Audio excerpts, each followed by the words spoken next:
That took a long time, didn't it? The system that I have is based on a worst-case scenario. And that's not because I'm a negative person. I'm very positive. But as I'm doing my food storage, I'm thinking, well, wow, what if there's an earthquake? What if there's all these what ifs? And I finally said, let's just make it the worst-case scenario. There's no electricity. There's no running water. No government is going to come and help me. I am on my own with my backyard, and this is all I've got. Can I still do this? And with this kind of a system, my family can not only survive, but we're going to be eating chocolate brownies while we do it. So right away, I should get your attention that this is kind of a cool system. The first thing you're going to do is decide how much you want to store. If you want to do a 3-month supply, a 6-month supply, if you want to do a year's supply, it's exactly the same. The system is going to work exactly the same. The only thing that's going to change are the numbers that you use. And this is what we're doing. You're going to choose 7 breakfasts and 7 dinners that you would like to have once a week. And I want you to pick things that you really like. Pick your favorite dinners, and sweet and sour chicken, and tamale pie, whatever it is that you like. Pick your favorite meals, 7 dinners and 7 breakfasts. And you're going to have it once a week. Now, if you're going to have a year's supply, there are 52 weeks in a year. So you're going to have this meal 52 times. My personal food storage, just to throw this out to you, I have 14 dinners because I like the variety. I didn't like the thought of having spaghetti every Sunday. So I have 14 dinners. I couldn't have come up with as many breakfasts, so I do have 7 breakfasts. And my husband said, where's lunch? The men are always going, I'm sure all you guys are going, where's lunch? Where's lunch? You're skipping a meal. We're not. If we're in a worst-case scenario and there's no electricity, I'm going to do all of my cooking in a solar oven, which needs no electricity. And I can cook everything. Every recipe that's in this book was cooked in my solar oven. So it's great because you don't need the electricity. But in solar cooking, you can't start dinner at 5 o'clock and expect to eat at 6. Not going to happen. So we're going to do what our ancestors did. We'll have breakfast in the morning. We'll have a big meal in the middle of the day, that 10 to 2 time when the sun's nice and bright, you can get your baking done, or your cooking done. And then during that time period, I'm going to bake a loaf of bread every day. And I'm also going to bake muffins and cakes, apple pies, different things like that. When nighttime comes and there's no cooking time, we'll bring out that homemade bread and we'll have chicken sandwiches or bread and butter, bread and jam, maybe some of that chocolate cake. So we're really not skipping a meal, we're just sort of moving them around a little bit. So we've got our 7 dinners, 7 breakfasts and 7 dinners. What you're going to do is you're going to take your card. You're going to take 14 note cards, and you're going to write your meal on each one of those cards. Here's a spaghetti. Here's your beef stew. Every one of your recipes, you're going to write one recipe on each card. And you're going to put everything that it takes to make your family a spaghetti dinner. If it takes 1 jar of spaghetti sauce, 1 pint of sausage, 1 pound of spaghetti, 3 cups of water to cook the spaghetti and that dash of salt, everything to make your family a spaghetti dinner. If you've got 4 teenage boys, it's going to take more than 1 jar of spaghetti sauce. You know what your family eats. That's what you write on this left-hand side of the card.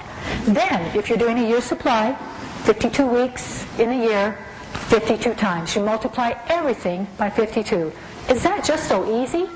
If you're doing a 3-month supply, you're going to multiply everything by 13. And yes, there are 13 weeks in 3 months. Trust me. So you've got 52 pounds of spaghetti, 52 jars of sausage. You've got 10 gallons of water and 13 teaspoons of salt. This is everything it takes to make spaghetti dinner for my family once a week for a year.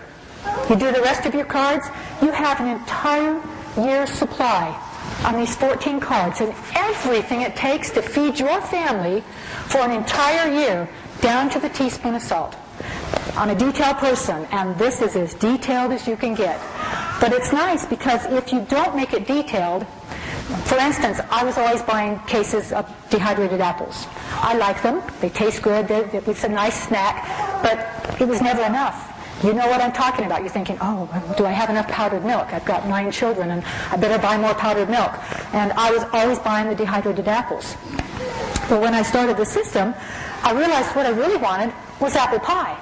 And it takes 8 number 10 cans of dehydrated apples to have apple pie once a week. And I also know what it takes in flour and sugar and spices, everything it takes to make an apple pie. So I've gone from chewing dried apples to having homemade apple pie.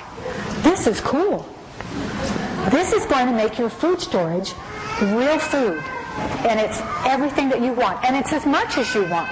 My husband really likes oatmeal, and he has to have it 3 times a week. Okay. And I store for him to have oatmeal 3 times a week. There's no way I'm eating oatmeal 3 times a week. So I have multi-meal and other things that you can do that. The individuality is great. If you have food allergies, this is fabulous because you now decide exactly what you're going to eat and the things that are good for your lifestyle. So the individuality is great in this system. So you've got your 3x5 cards, and you've written everything it takes to have that meal for a year. Now you're going to make a master shopping list. And it's probably going to be several pages, but my master shopping list looks like this. And what it is, it's an alphabetical listing of everything that's in my food storage, from almonds to yeast, every single food item. I'm transferring the information from my 14 cards onto this alphabetical list. Let's say rice is the item that I'm looking at. The first column is the food item, whether it's almonds or sugar. But we'll take rice, for instance. The next column, there's 5 columns. The next column is going to be every meal that has rice in it. I have 36 cups for my sweet and sour chicken, and I have 36 cups of rice in my salmon and rice, for a total of 72 cups. The third column is that total. I have an equivalency page in your booklet, and that's going to tell you there are 12 cups of rice in a number 10 can. So I'm going to say, well, I've got 72 cups divided by 12. I need 6 cans of rice, 6 number 10 cans. In the next column, the fourth column, how much do you already have? It's likely you already have a lot of these things. So I've got 4 cans of rice. And in that column, I'm going to say where it is in my home, it's in the master bedroom, and when I purchased it, whatever the date was. And in the last column, it's what I still need to buy. If I need 6 cans and I have 4, I still need to buy 2 more cans of rice. So everything that you need to know about your food storage in this master shopping list. Every item, what meal it's in, how much you need, how much you have, how much you still need to buy.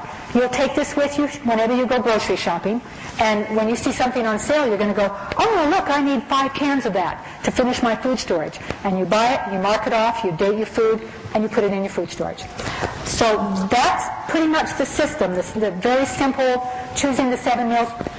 Let me warn you, if you don't do this part of it, if you don't choose the meals and make the shopping list, you're going to just end up buying lots and lots of food because it's never enough.